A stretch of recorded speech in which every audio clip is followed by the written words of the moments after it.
Bonjour à tous.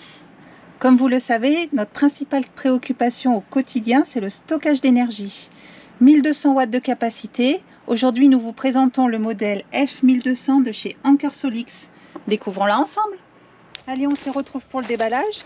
Donc, comme je vous disais, il s'agit du modèle F1200 de chez Anker que vous trouverez également sous l'appellation 757 sur Internet. Donc on peut voir que le carton est en excellent état, c'est au moins ce qui prouve que la batterie n'a pas été maltraitée pendant le transport. Une belle mousse de protection. Alors qu'est-ce qu'Anker nous a mis dans le carton d'accessoires? Le rituel câble d'alimentation sur le secteur. Un câble pour pouvoir recharger la batterie par des panneaux solaires. Donc la particularité de ce câble, c'est qu'on va pouvoir brancher 3 panneaux solaires de 100 watts chacun. On a également la prise allume-cigare, voilà, pour recharger sur l'allume-cigare de la voiture. Et enfin, une housse de protection qui va nous permettre de pouvoir laisser la batterie à l'extérieur et de la protéger des intempéries. Allez, on va sortir le bébé maintenant.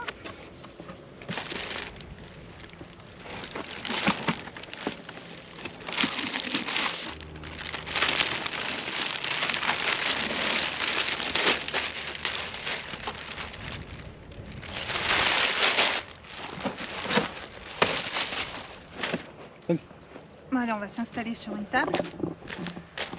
Donc on est encore dans la catégorie des stations portables, mais on est vraiment limite parce qu'elle fait 20 kg, donc c'est plutôt lourd.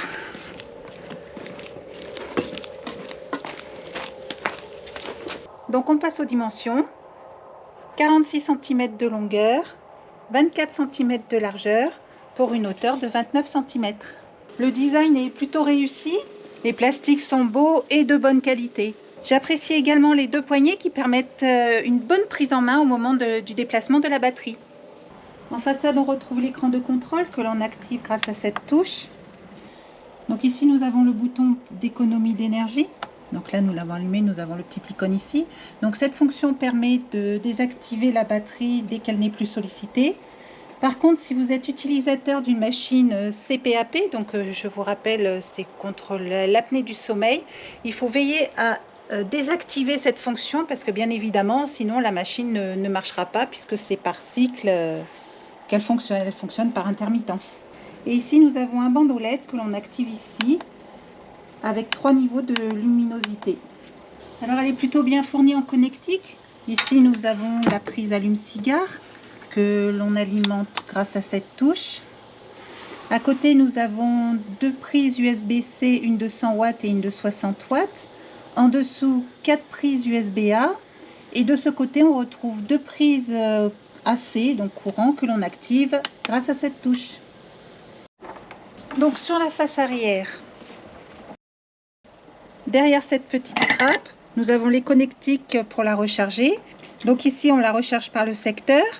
C'est très clairement la meilleure solution pour pouvoir la recharger car elle est capable en moins d'1 heure de retrouver 80% de sa capacité. Et ici l'emplacement pour pouvoir la recharger avec l'allume-cigare ou via les panneaux solaires.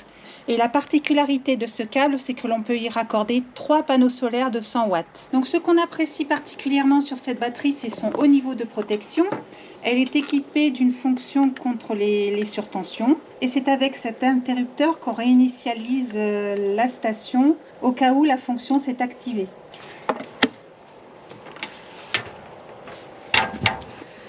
Un petit retour sur l'écran de contrôle. Donc comme vous le voyez, il est très lumineux. Il nous indique le pourcentage restant d'énergie dans la batterie. Là, on peut voir que les prises AC sont activées, ainsi que les prises USB et l'allume-cigare. Et ce symbole-là nous indique que la fonction économie d'énergie est activée. Voilà, quand on l'éteint, il disparaît et on le rallume. Donc ce petit icône nous indique que le chargeur de batterie est en train d'utiliser 58 watts de la station. Et ici, elle nous indique le temps restant pour son fonctionnement en heures. Regardons maintenant les ports de chargement que vous utiliserez pour recharger vos smartphones, vos ordinateurs ou tout autre appareil équipé d'une prise USB. Pour ma part, j'utilise le port USB de 100 watts car mon téléphone est équipé de la fonction charge rapide. Donc je vais brancher mon smartphone pour faire l'essai de ce port de 100 watts. Donc voilà, je branche tout. Et on voit que la fonction turbocharge s'est activée, donc ça fonctionne, c'est parfait. Testons maintenant les prises en 220 volts. Pour ce faire, on va brancher un sèche-cheveux. Hop, on le déplie. Et on le raccorde. Donc il y a 3 niveaux de puissance sur ce sèche-cheveux. Bien entendu, nous allons utiliser la plus haute, 1400 watts, ce qui est déjà une belle puissance. Allez, je le mets en route. Donc il fonctionne, hein, il y a de l'air chaud qui sort.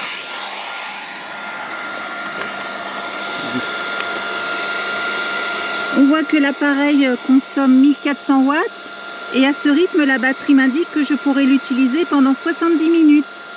Les questions que l'on peut se poser lorsqu'on cherche à acquérir une station d'énergie, c'est est-ce qu'on peut l'utiliser en même temps qu'elle recharge? Donc pour ce modèle, la réponse est oui. Donc je ne sais pas si je vous en ai parlé, mais la puissance de sortie de ces deux prises est de 1500 watts.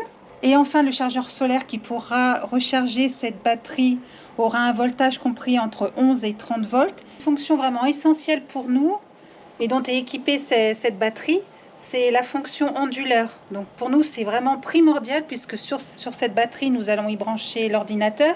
Et il n'est pas rare sur notre installation électrique d'avoir des micro-coupures. Et cette fonction permet à la station de basculer quasi instantanément, c'est de l'ordre de quelques millisecondes, en mode batterie. Donc voilà pour le test en situation réelle. On se retrouve dans Hector, dans notre camping-car. Parce qu'on a l'ordinateur actuellement qui est raccordé sur la power station en direct, sur le réseau. Donc il est branché. Ce que je vous propose maintenant, c'est de faire ce fameux test onduleur, entre guillemets.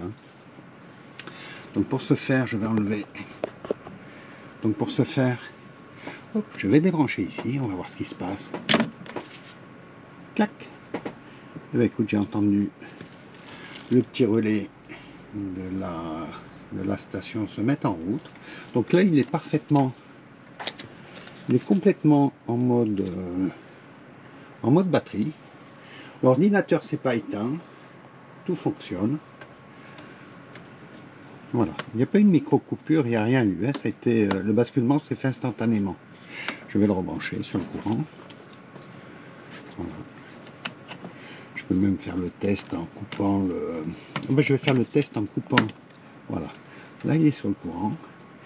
Je vais faire le test en coupant l'alimentation générale d'Hector du coup. Hop là. Donc pour ce faire, on a ce bouton là. Ça c'est le coupe-circuit des batteries. Je vais entièrement le couper. Voilà.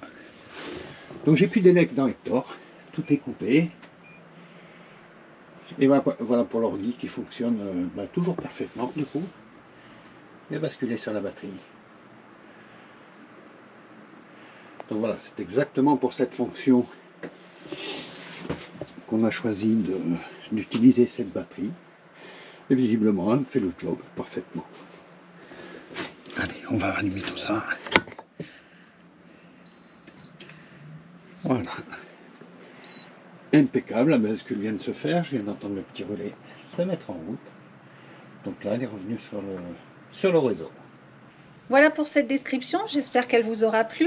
Il ne vous reste plus qu'à aller découvrir son prix. Et pour cela, je vous ai mis le lien qui se trouve dans la description sous la vidéo. Si ces sujets vous intéressent, je vous invite à vous abonner si ce n'est pas déjà fait. Il y a de belles choses qui sont prévues encore sur la chaîne.